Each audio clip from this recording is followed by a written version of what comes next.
မင်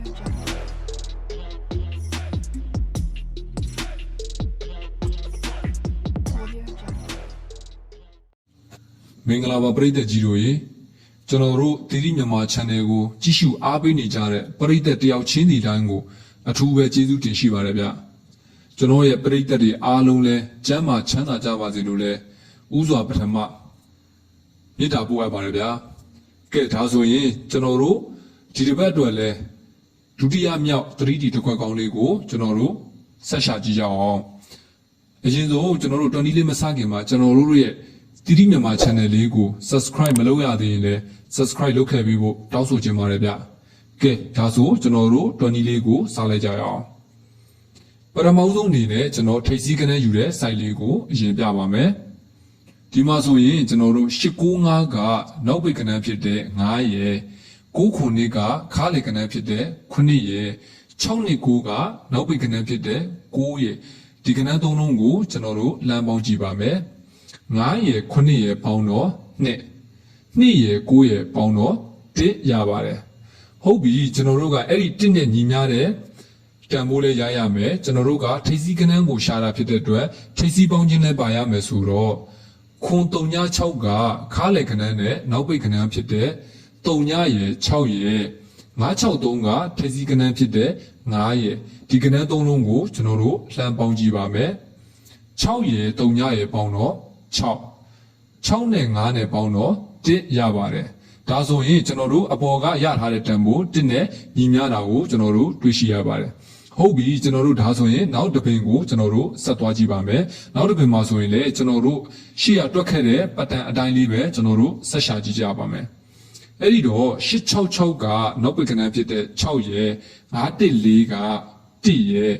612ကနောက်ပိတ်ကနန်းဖြစ်တဲ့2ရယ်ဒီကနန်းသုံးလုံးကိုကျွန်တော်တို့လှမ်းပေါင်းကြည့်ပါမယ်6ရယ်1ရယ်ပေါင်းတော့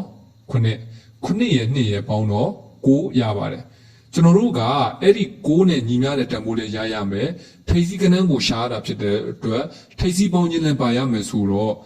3939က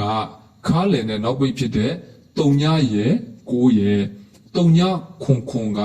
ထိပ်စည်းကနန်းဖြစ်တဲ့3ရယ်ဒီကနန်းသုံးလုံးကိုကျွန်တော်တို့လမ်းပေါင်းကြည့်ပါမယ်9ရယ်3ရယ်ပေါင်းတော့9အဲ့ဒီ9နဲ့ထိပ်စည်းကနန်းဖြစ်တဲ့3ရယ်ထပ်ပေါင်းတော့လေကျွန်တော်တို့9ရပါတယ်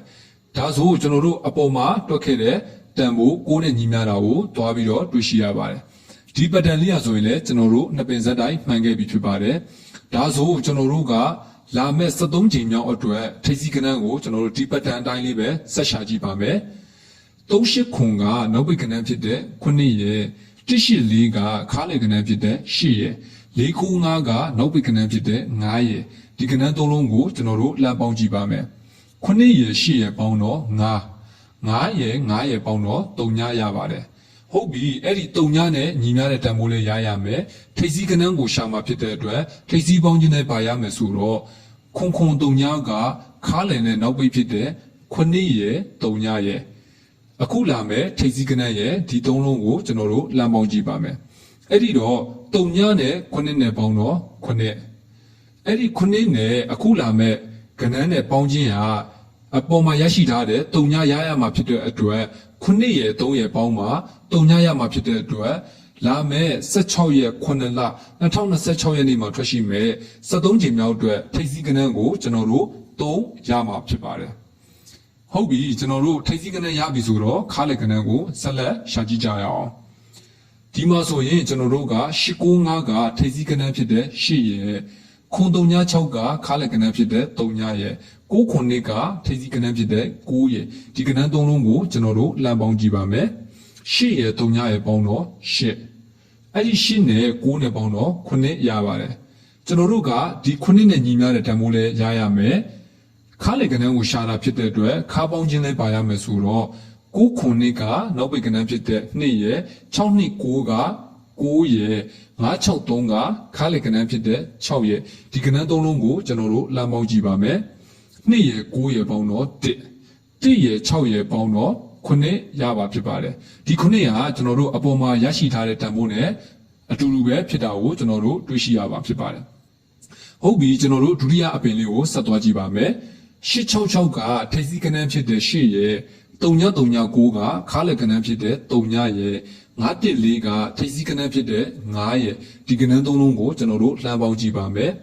8ရဲ့3ရဲ့ပေါင်းတော့8ရဲ့9ရဲ့ပေါင်းတော့3ရပါတယ်ကျွန်တော်တို့ကအဲ့ဒီတန်ဖိုး3လဲရရမယ်ခါလက်ကနန်းကိုရှာတာဖြစ်တဲ့အတွက်ခါပေါင်းခြင်းနဲ့ပါရမယ်ဆိုတော့914ကနောက်ပိတ်ကနန်းဖြစ်တဲ့4ရဲ့612ကနောက်ပိတ်ကနန်းဖြစ်တဲ့2ရဲ့3ခုကခါလက်ကနန်းဖြစ်တဲ့9ရဲ့ဒီကနန်းသုံးလုံးကိုကျွန်တော်တို့လှမ်းပေါင်းကြည့်ပါမယ်4ရဲ့2ရဲ့ပေါင်းတော့6ရဲ့9ရဲ့ပေါင်းတော့3ရမှာဖြစ်ပါတယ်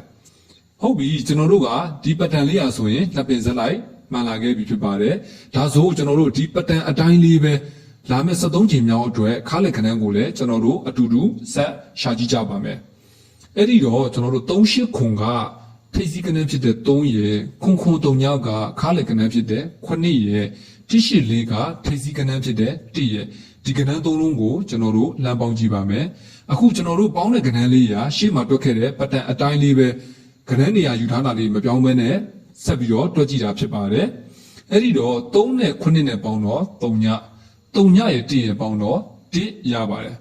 အဲ့ဒီ1နဲ့ညီမျှတဲ့တန်ဖိုးလေးဖြစ်ရမယ်ခါလက်ကနန်းရှာတာဖြစ်တဲ့အတွက်ခါပေါင်းခြင်းနဲ့ပါရမယ်ဆိုတော့184ကနောက်ပိတ်ကနန်းဖြစ်တဲ့4ရဲ့495ကနောက်ပိတ်ကနန်းဖြစ်တဲ့9ရဲ့အခုလာမယ်73ချိန်မြောက်မှာထွက်ရှိမယ်ခါလက်ကနန်းရဲ့ဒီကနန်းသုံးလုံးကိုကျွန်တော်တို့လှမ်းပေါင်းကြည့်ပါမယ်4ရဲ့9ရဲ့ပေါင်းတော့9ရဲ့2ရဲ့ပေါင်းမှာ1ရမှာဖြစ်တဲ့အတွက်လာမဲ့ကျွန်တော်တို့73ချိန်မြောက်အတွက်ခါလက်ကနန်းကိုကျွန်တော်တို့2ရရှိတာဖြစ်ပါတယ်โอเคဒါဆိုကျွန်တော်တို့ကထိပ်စီးရယ်ခါးလေရယ်နှစ်ခုရပြီဆိုတော့ကျွန်တော်တို့ကြံနေသေးတယ်နောက်ပိတ်ကိုကျွန်တော်တို့ဆက်ပြီးတော့ရှာကြည့်ကြပါမယ်အဲ့ဒီတော့895ကခါးလေကနန်းဖြစ်တဲ့9ရယ်936ကနောက်ပိတ်ကနန်းဖြစ်တဲ့6ရယ်9ကထိပ်စီးကနန်းဖြစ်တဲ့9ရယ်ဒီကနန်းသုံးလုံးကိုကျွန်တော်တို့လမ်းပေါင်းကြည့်ပါမယ်9ရယ်6ရယ်ပေါင်းတော့9ရယ်9ရယ်ပေါင်းတော့4ရပါတယ်ကျွန်တော်တို့ကအဲ့ဒီ4နဲ့ညီမျှတဲ့တန်ဖိုးလေးဖြစ်ရမယ်နောက်ပိတ်ကနန်းကိုရှာတာဖြစ်တဲ့အတွက်နောက်ပေါင်းခြင်းနဲ့ပါရမယ်ဆိုတော့629ကခါလယ်နဲ့နောက်ပိတ်ဖြစ်တဲ့2ရယ်9ရယ်963ကနောက်ပိတ်ကနန်းဖြစ်တဲ့3ရယ်ဒီကနန်း3လုံးကိုကျွန်တော်တို့လမ်းပေါင်းကြည့်ပါမယ်2ရယ်9ရယ်ပေါင်းတော့1ရယ်3ရယ်ပေါင်းတော့4ရတာဖြစ်တဲ့အတွက်ကျွန်တော်တို့အပေါ်ကရရှိထားတဲ့တန်ဖိုးနဲ့ညီမျှတာကိုတွေ့ရှိရပါတယ်ဟုတ်ပြီကျွန်တော်တို့ဒီပတန်အတိုင်းလေးပဲနောက်တစ်ပင်ကိုဆက်သွားကြည့်ပါမယ်866ကခါလက်ကနန်းဖြစ်တဲ့6ရယ်3939ကနောက်ပိတ်ကနန်းဖြစ်တဲ့9ရယ်914ကထိပ်စီးကနန်းဖြစ်တဲ့9ရယ်ဒီကနန်းသုံးလုံးကိုကျွန်တော်တို့လမ်းပေါင်းကြည့်ပါမယ်6ရယ်9ရယ်ပေါင်းတော့9ရယ်9ရယ်ပေါင်းတော့3ညရပါတယ်ကျွန်တော်တို့ကအဲ့ဒီ3ညနဲ့ညီမျှတဲ့တန်ဖိုးလေးဖြစ်ရမယ်အပေါ်ကကျွန်တော်တို့ယူထားတဲ့ပတန်အတိုင်းလေးပဲဆက်ပြီးတော့ဒီရှားမှာဖြစ်တဲ့အတွက်ကျွန်တော်တို့က612ကခါလယ်နဲ့နောက်ပိတ်ကနန်းဖြစ်တဲ့1ရယ်2ရယ်3ခုကနောက်ပိတ်ကနန်းဖြစ်တဲ့9ရယ်ဒီကနန်းသုံးလုံးကိုကျွန်တော်တို့ပေါင်းကြည့်ပါမယ်1ရယ်2ရယ်ပေါင်းတော့3ရယ်9ရယ်ပေါင်းတော့3ညရတဲ့အတွက်ကျွန်တော်တို့အပေါ်ကရထားတဲ့တန်ဖိုး3ညနဲ့ညီမျှတာကိုတွေ့ရှိရပါတယ်ဒါဆိုရင်ကျွန်တော်တို့ဒီပတန်လေးရာဆိုရင်လည်းကျွန်တော်တို့နှစ်ပိတ်ဆက်တိုင်းမှန်ခဲ့ပြီဖြစ်ပါတယ်အဲ့ဒီတော့ကျွန်တော်တို့ကြံနေသေးတဲ့ဒီနောက်ပိတ်ကနန်းကိုဒီပတန်အတိုင်းလေးပဲကျွန်တော်တို့ဆက်ပြီးတော့ရှာကြည့်ပါမယ်အဲ့ဒီတော့38ခုကခါလင်ကနန်းဖြစ်တဲ့8ရယ်3ညကနောက်ပိတ်ကနန်းဖြစ်တဲ့3ညရယ်184ကထိပ်စီးကနန်းဖြစ်တဲ့1ရယ်ဒီကနန်း3လုံးကိုကျွန်တော်တို့လှမ်းပေါင်းကြည့်ပါမယ်အခုပေါင်းခြင်းနေရလဲကျွန်တော်တို့အပေါ်ကတွက်ခဲ့တဲ့ပတန်အတိုင်းလေးပဲဆက်ပြီးတော့တွက်ထားတာဖြစ်ပါတယ်အဲ့ဒီတော့8နဲ့3ညနဲ့ပေါင်းတော့8ရယ်1ရယ်ပေါင်းတော့9ရပါတယ်ဟုတ်ပြီကျွန်တော်တို့ကအဲ့ဒီရထားတဲ့တန်ဖိုး9နဲ့လည်းညီမျှရမယ်နောက်ပိတ်ကနန်းကိုရှာတာဖြစ်တဲ့အတွက်နောက်ပေါင်းခြင်းလဲပါရမယ်ဆိုတော့495ကခါလက်ကနန်းနဲ့နောက်ပိတ်ကနန်းဖြစ်တဲ့9ရယ်9ရယ်အခုလာမယ်ဒီနောက်ပိတ်ကနန်းရယ်ကျွန်တော်3လုံးကိုကျွန်တော်တို့လှမ်းပေါင်းကြည့်ပါမယ်9ရယ်9ရယ်ပေါင်းတော့4ရယ်9ရယ်ပေါင်းမှာကျွန်တော်တို့9ရမှာဖြစ်တဲ့အတွက်လာမယ့်73ချိန်မြောက်အတွက်နောက်ပိတ်ကနန်းကိုကျွန်တော်တို့က9ရရှိပါဖြစ်ပါတယ်အဲ့ဒီတော့ကျွန်တော်တို့ကထိပ်စီးရောခါလေရောနောက်ပိတ်ကိုကျွန်တော်တို့ကနန်း3လုံးကျွန်တော်တို့ရခဲ့ပြီဖြစ်ပါတယ်ထိပ်စီးအနေနဲ့ကတော့ကျွန်တော်တို့3ခါလေအနေနဲ့ကတော့2နောက်ပိတ်ကနန်းအနေနဲ့ကတော့9ဆိုပြီးတော့ကျွန်တော်တို့ကနန်းအလှလေး 3နှစ်5တကွက်ကောင်းလေးကျွန်တော်တို့ရရှိတာဖြစ်ပါတယ်ကျွန်တော်ကတော့ကျွန်တော်ထုံးစံတိုင်းပဲဒီကျွန်တော်သိရှိထားတဲ့တွန်းနီးလေးအတိုင်းဒီ 3D တကွက်ကောင်းလေးတွေကိုကျွန်တော်တွတ်ထုတ်ပေးနေတာဖြစ်ပါတယ်ပရိသတ်ဒီအနေနဲ့ကတော့အကြိုက်တူရင်လိုက်ကစားလို့ရပါတယ်ခင်ဗျနောက်ဒါအပြင်ကျွန်တော်တို့ရဲ့ပရိသတ်တွေလည်းဒီအကွက်ကောင်းလေးတွေဒီကြားတည်ထားတဲ့ကဏ္ဍလေးပေါ့နော်ဒီလိုမျိုးရှိရင်လည်း comment မှာရေးပေးခဲ့ကြပါဦးဗျကျွန်တော်တို့ရဲ့တီတီမြန်မာ channel ကိုအစဉ်တစိုက်အားပေးနေတဲ့ပရိသတ်တွေကျမ်းမာချမ်းသာကြပါစေလို့လည်းဆုတောင်းပေးပါတယ်ဗျာအားလုံးကိုကျေးဇူးတင်ပါတယ်ခင်ဗျ